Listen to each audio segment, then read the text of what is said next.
4 hours, 30 minutes. Piter parks the South African's Humvee next to the Arab container. "Look, Anjani, the Russians surrendered to us." Apart from Alexei, the Russians are lined up facing the container with their hands on their heads. The South Africans have their weapons trained on their backs. Piter and Anjani leave the truck and trot over to Botha, who stands to one side. Alexei is next to him.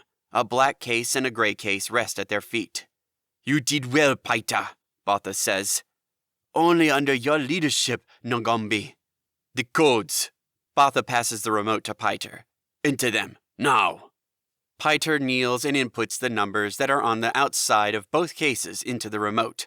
2 beeps are followed by another 2 LEDs lighting up on the South African's collars. "We now have 4 blue lights," Piter says. "We are unstoppable," Anjani says. "Put the cases in the Humvee. You, Anjani, and 1 other go and retrieve our bikes. Come straight back here. The Russian and I will finish our discussion," Botha says. "Finish?" "Yes, I find I have much in common with our new Russian friend. Don't you agree, Alexei?" The defenseless Russian gives a small nod of agreement. Piter and Anjani pick up the cases and head over to the Humvee. Another South African joins them. They drive away from the container and head out over the salt pan. Botha returns his attention back to Alexei. "Where were we, Alexei?" "Both our countries raped." "Ah, yes, both our countries raped, oppressed, and enslaved by the politics of the elite and the unjust privileges of the ruling aristocracy that have been bestowed upon themselves." Alexei listens. There is little else he can do. "We, by the British and their empire of cruelty, hate, loot, and plunder. You, by the Americans and their self-serving, brutal financial sanctions. But we never give in. We will always fight the noble battle against injustice. Is it not better to die a free man than live like a slave?" "Yes, of course. Die a free man. It is only right," Alexei indulges. "Tell me, before today, what did you do?" "I am a prison warden." "Good. Excellent. A man of discipline. A man of structure. A man who appreciates that society must be protected from those who do not share our common civilized values." "And you?" Alexei asks. "A soldier, but now, like my father and my father's father, I work the land. Every blessed day, I till the soil under the great African skies and watch in wonder as the crops grow and feed my family. It is honest toil and worthy work. I am not just a simple farmer, but I am a creator of things. I create living things from nothing." "Do you know why we are here?" Alexei asks. "Because we have been chosen." "Who does this?" "Do you not understand, Alexei? We share the same faith." Botha rolls up his sleeve on his prison uniform and exposes a Battalion 32 tattoo. Below the number, there is another smaller tattoo, a swastika. "And you are marked with a sign of the number 88. Tell me what this means to you." "The letter H is the 8th letter of the alphabet. 2 H's is the abbreviation for the salute to the Führer." "Show me that the Terrak still lives, Alexei." Alexei raises his right arm into the air.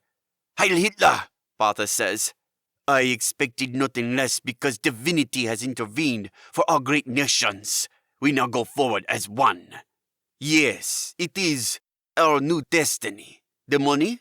Victory is our savior, money is not. However, the generals always reap the rewards of war." Out of earshot, Botha nods toward the teams. "The cannon fodder are disposable. I think I make myself clear." "I agree. The codes? They will be entered into your remote too. You have it?" Alexei taps his pocket. "Excellent. Now we are comrades, equals." Botha embraces Alexei. His response is stiff and awkward. "Equals." Alexei does not sound convinced. As Botha draws away, he pickpockets the remote control from the Russian's pocket. He holds the small black box up in front of him. Alexei looks shocked. "You'll take what is mine." "No, this is ours, Alexei, and I will keep it in a safe place. You have my word." "But we have an alliance. We are equals." Equal still needs a leader, and I will lead our new alliance. You will be my second in command. Botha waves the Russian's remote in front of him. Who would believe such a delicate yet vital piece of electronics holds so many lives in the balance? Would you not agree, my new brother? Outmaneuvered, Alexei thinks, I will kill you before this day is out. He can only nod in agreement. Good, then it is done. Now, perhaps you would like to say a few words to your troops. Alexei turns and walks over to the Russians.